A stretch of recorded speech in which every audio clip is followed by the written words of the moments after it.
Cada vez más jóvenes en América Latina están dejando la universidad. Y no es solo porque no quieran estudiar. Muchos simplemente sienten que lo que la universidad promete ya no se cumple.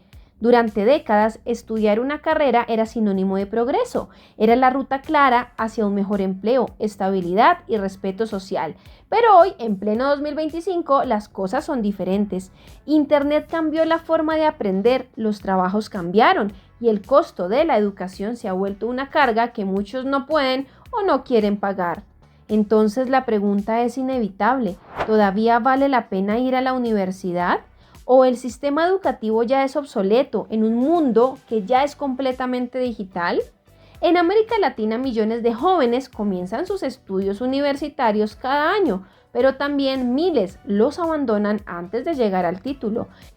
Y el fenómeno crece. Según datos de la Red Iberoamericana de Educación Superior, las tasas de deserción son cada vez más altas. La gente se va porque no le alcanza el dinero, porque se aburren o simplemente porque no ven conexión entre lo que estudian y el mundo real.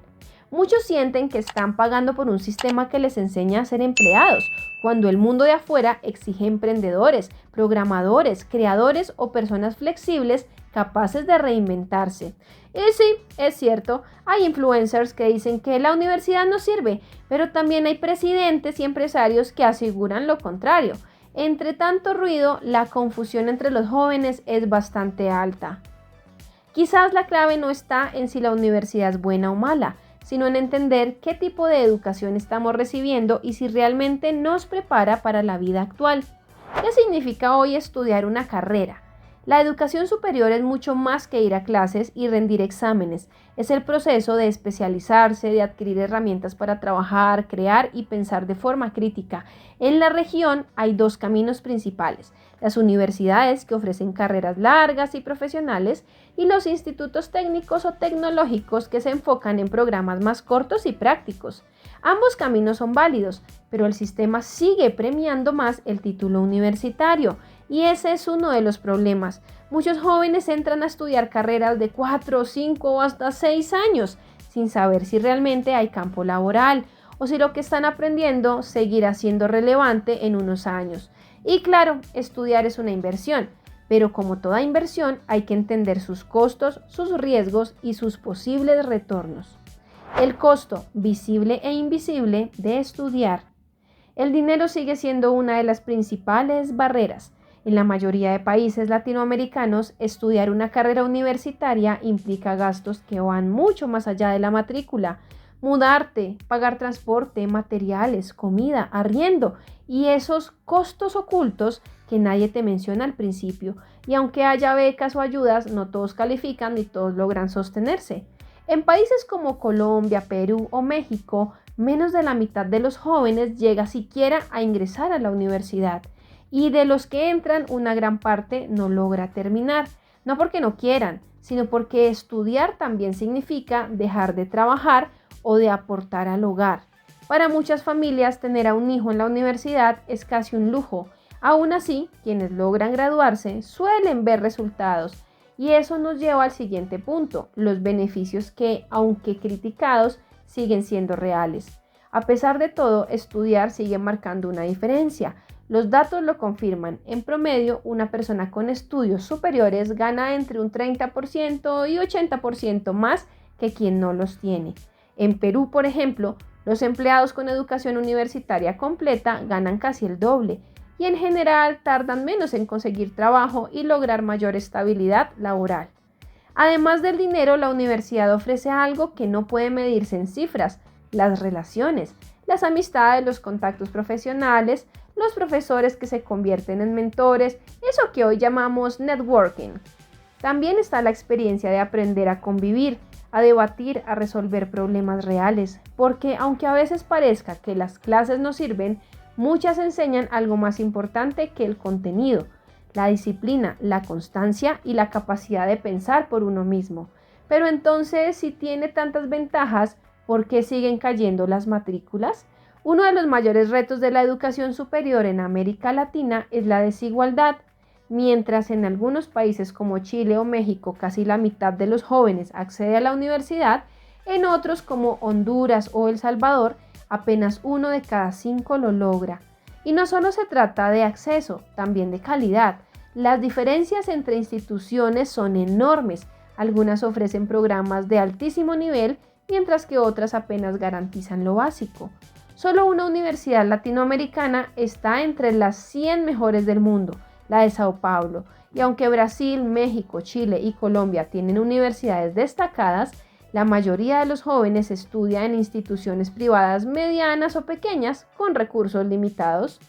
Además, la educación superior sigue siendo en muchos casos un privilegio de clase.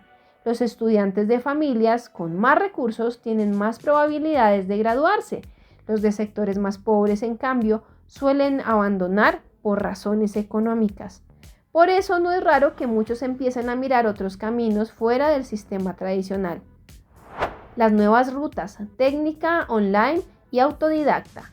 Hoy hay más formas de aprender que nunca. Los institutos técnicos y tecnológicos ofrecen carreras cortas, enfocadas en habilidades prácticas. Muchos programas duran 2 o 3 años y preparan a los jóvenes directamente para el trabajo. Además, está el auge de la educación en línea, desde plataformas de las mejores universidades del mundo hasta cursos especializados, diplomados o programas autodidactas. La diferencia está en la actitud. Si eres constante y eliges bien tus fuentes, puedes aprender marketing, programación, música o idiomas sin pisar un campus. Y aunque no reemplaza totalmente a una carrera, puede ser un gran complemento o una alternativa válida. Pero la solución no está solo en cambiar el formato, también hay que cambiar el enfoque de lo que entendemos por educación.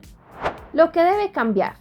El principal desafío de las universidades no es tener más estudiantes, sino ofrecer programas que realmente conecten con la realidad. Eso significa menos teoría obsoleta y más práctica, menos burocracia y más flexibilidad. Carreras que enseñen habilidades útiles, pensamiento crítico, creatividad y adaptación.